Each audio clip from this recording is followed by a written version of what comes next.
Snow came down that morning the way memory does, soft at first, then heavier, until it blurred the edges of the world and made every road feel like the wrong one. Nita sat stiffly in the back of the wagon, her fingers numb inside borrowed gloves, her breath a small ghost escaping into the cold. She was 20 years old and already felt older, as if the land had counted her years faster than people ever had.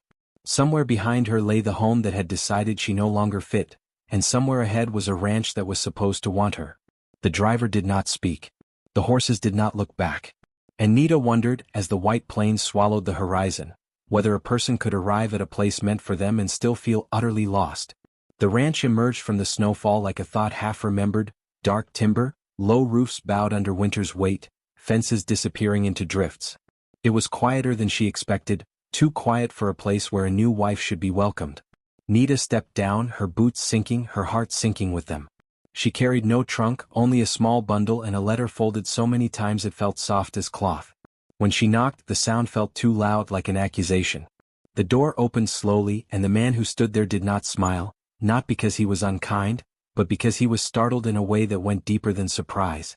Desba was 28 and already worn thin by responsibility, his dark hair dusted with snow, his eyes sharp from watching horizons that rarely brought good news. He looked at Nita as if she were a question he had not prepared for. She gave her name, her voice steady despite the cold pressing into her bones. She offered the letter. He read it once, then again, his jaw tightening, not in anger but in confusion edged with something heavier. "This isn't right," he said at last, quietly, as though the land itself might overhear. The words were not cruel, but they landed all the same, and Nita felt the familiar ache of being misplaced settle into her chest. She had known rejection before, known it in sideways glances, in conversations that stopped when she entered a room, in the careful way decisions were made around her but never with her. Still, she had hoped this place might be different. Desba explained, haltingly, that no bride had been expected, that some clerk or distant relative must have made a mistake. The world, it seemed, had erred again in her direction. He did not send her away, though. The storm was worsening and the road back was already vanishing. "You can stay," he said, not as a promise but as a fact. Shelter not belonging. Warmth not welcome. Nita nodded, swallowing the shame that burned hotter than the cold, and followed him inside, wondering what kind of staying this would be. The bunkhouse smelled of wood smoke and old leather, of lives lived quietly and without audience. Nita set her bundle down and stood awkwardly, unsure where her presence should end. Desba brought her soup, set it on the table without comment, and left her alone. She ate slowly, each spoonful anchoring her to the moment, to survival. Outside, the wind pressed against the walls like a restless animal. Inside, she sat with her thoughts, realizing that she was once again dependent on the mercy of someone who owed her nothing. The thought frightened her, but beneath it stirred a stubborn resolve she did not yet name. Morning came pale and bitter. Nita rose before she was asked to, before she could be told she did not belong. She helped where she could, feeding horses, hauling water, learning the rhythms of the ranch by watching more than speaking. Desba noticed, though he never said so. He moved around her carefully, as if afraid of misstepping, as if kindness itself required caution. He left firewood by her door at night, mended a tear in her coat while she slept. These gestures were small, almost invisible, yet they warmed her more than any declaration could have. She began to wonder what kind of man offered care without claiming credit for it. The days folded into each other, slow and deliberate. Snow muted the world, forcing everything inward. Nita's hands grew rough, her movements surer. With each task completed, a piece of her shame loosened its grip.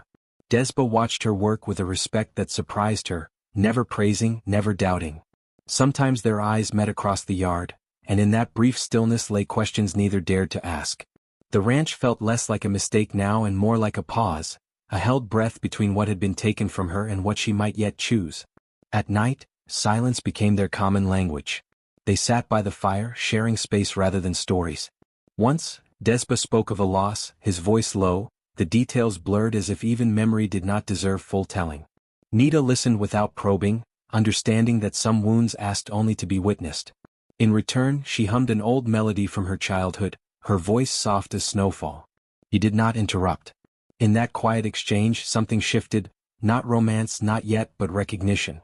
Two people, each shaped by absence, finding a fragile equilibrium. And still, the world beyond the ranch waited, judgment coiled and patient. Whispers arrived with the mail, with passing riders who looked too long and spoke too carefully. A native woman staying alone with a rancher was a story people thought they understood. Desba heard the murmurs and answered them not with anger, but with a steady refusal to explain. "She's here because she needs to be," he said once, and nothing more. The words reached Nita later, carried by chance, and they settled into her like a seed.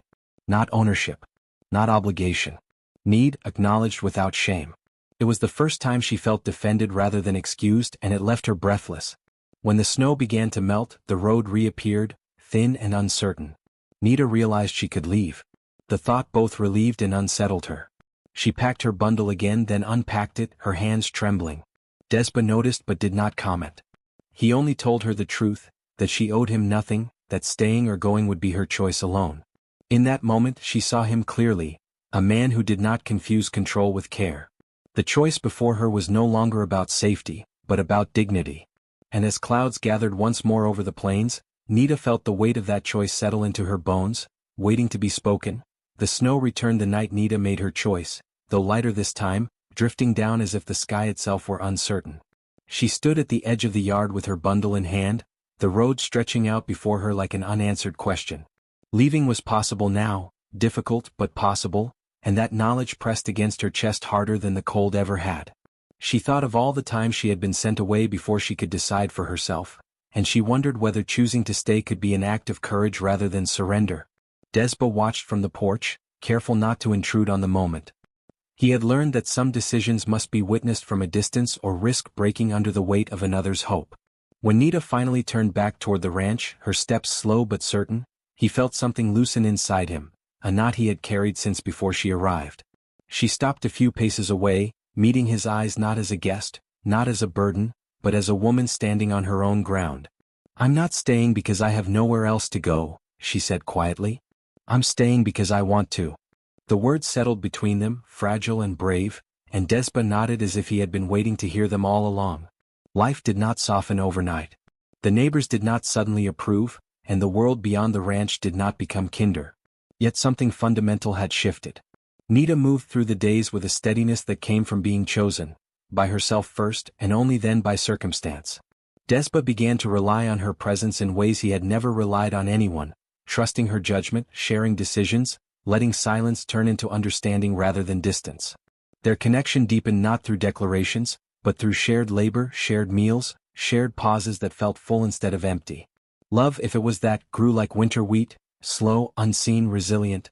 The confrontation came on a gray afternoon, carried in by men who believed the land gave them the right to judge who belonged on it.